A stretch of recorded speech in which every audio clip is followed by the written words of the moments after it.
The Florida heat was already brutal that morning, the kind of thick humidity that clings to your skin and makes the air feel heavy. I was outside on the porch, setting up my gear, laptop, case notes, secure call line, all balanced on the little table by the railing. Normally, I'd be tucked away in my home office, but my wife's sister had taken it over for the week, converting it into her temporary yoga retreat. I didn't complain. I saved my arguments for work. See, I'm a criminal investigator for the state's legal division. Fighting battles is literally my job. That morning, I was gearing up to brief the state attorney on a corruption case, misused public funds, high-profile names, the kind of thing that ends careers and sends people to prison. A big one. Just as I connected to the call, I heard a sound that didn't belong, the low, familiar growl of my Harley Davidson fat boy. My heart dropped. That bike is my pride and joy, matte black, custom exhaust, low mileage. It was supposed to be parked. I shot up from my chair and leaned over the porch rail. Sure enough, there he was. Some kid, 16, maybe 17, skinny build, messy hair, wearing a tank top and basketball shorts, straddling my Harley like it was his. He was revving the engine, trying to look cool. I muted my call, jogged down the steps, and yelled, "Hey, that's mine!" The kid didn't even flinch. He looked me dead in the eye and said, completely serious, "My mom said I could ride it." I froze. Excuse me? Who the hell is your mom? And then I saw her. Karen. Of course. Her real name might have been Brenda, Marcia, something like that, but to everyone on the block, she was just Karen. Short blonde bob, oversized sunglasses, arms crossed like she owned the neighborhood, and that permanent expression like someone just ruined her day on purpose. She strutted up the sidewalk like she was patrolling her own private kingdom. "Don't yell at my son," she snapped. "He deserves that motorcycle more than you." I blinked. Did I hear that right? "Excuse me? I've seen the way you park it. Hogging the curb, leaking oil. I've already reported you to the HOA," she said matter-of-factly. I stared at her in disbelief. "Lady, that bike has been parked in the same exact spot every single day, and no one told your kid he could touch it." "I did," she shot back. "He's learning to ride. You're a public employee. You should share." "Share?" My jaw dropped. I was still processing her audacity when I heard it. Sirens. No way. Sure enough, Karen was holding her phone with a smug little smirk. "I told them you threatened my son," she said. I couldn't believe it. I was in the middle of briefing the state attorney on a major case, and now I was being accused of threatening a teenager over my own motorcycle. 2 squad cars pulled up fast, lights flashing, doors flying open. This wasn't some casual neighborhood patrol. Karen must have told them I had a weapon or something equally insane.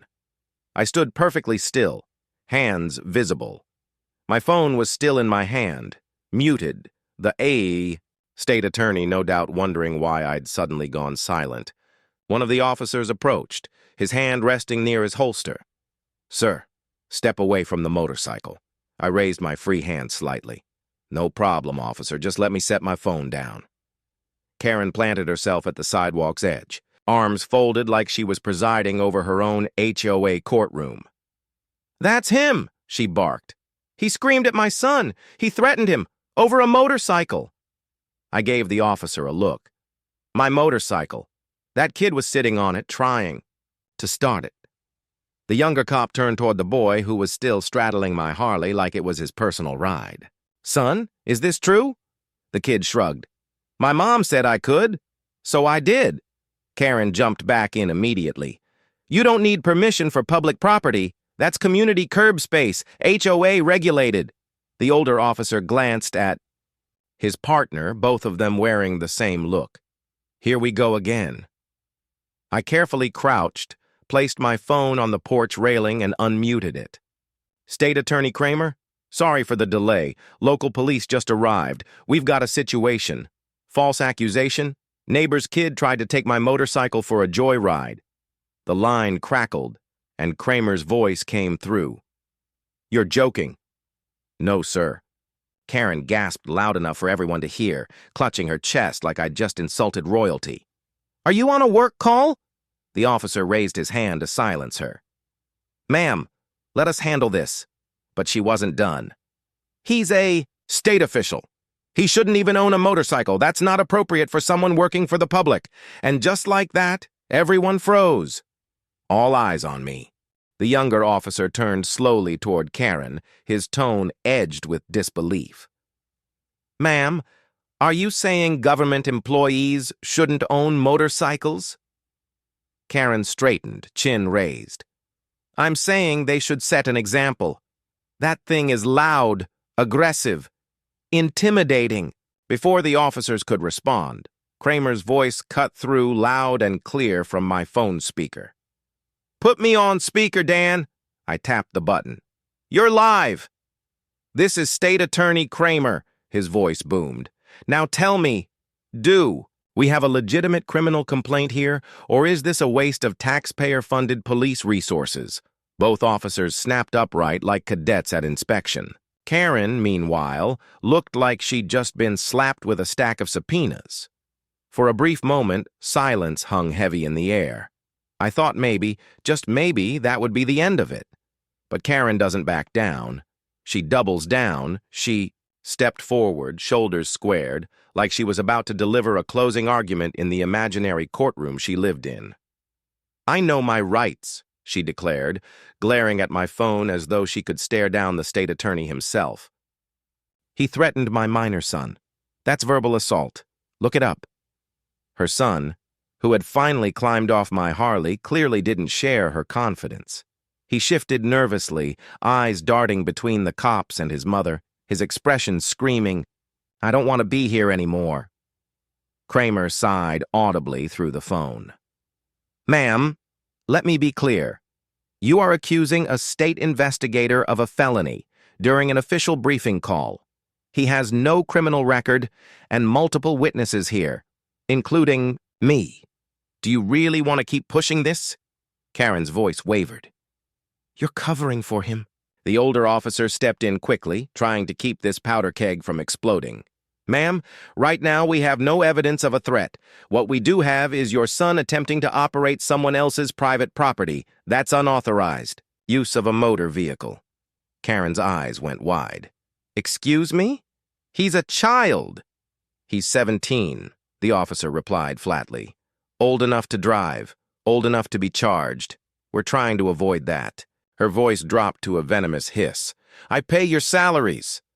The younger cop exhaled sharply through his nose, clearly biting back his patience. And we appreciate your taxes, ma'am. But right now, you're interfering with an official. State call and possibly filing a false report. Karen snapped her head back toward me, eyes blazing. You think this is over? It isn't over. You violated HOA regulations. That motorcycle doesn't belong on this street.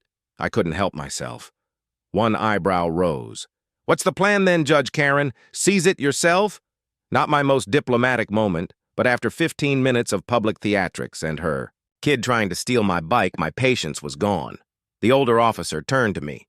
Do you want to press charges? Karen went pale.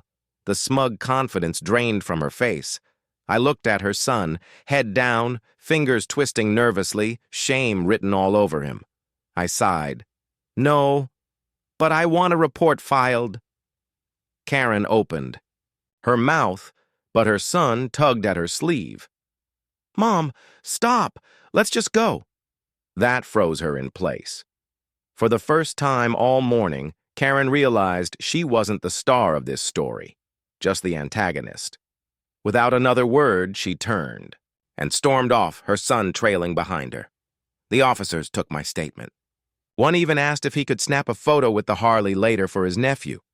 When they left, I finally picked my phone back up. You still want that briefing? I asked. There was a pause, then Kramer chuckled. Oh, hell yes. But this story, better make it into your report. I thought that was the end of it. Karen sulking back to her cookie-cutter house, her son realizing motorcycles weren't his birthright, and the cops walking away shaking their heads. But with people like Karen, embarrassment isn't the end, it's fuel. The very next morning, I found a bright orange violation notice slapped onto my mailbox. HOA citation: unsafe vehicle parking, non-compliant property usage. Non-compliant property usage? I actually laughed out loud.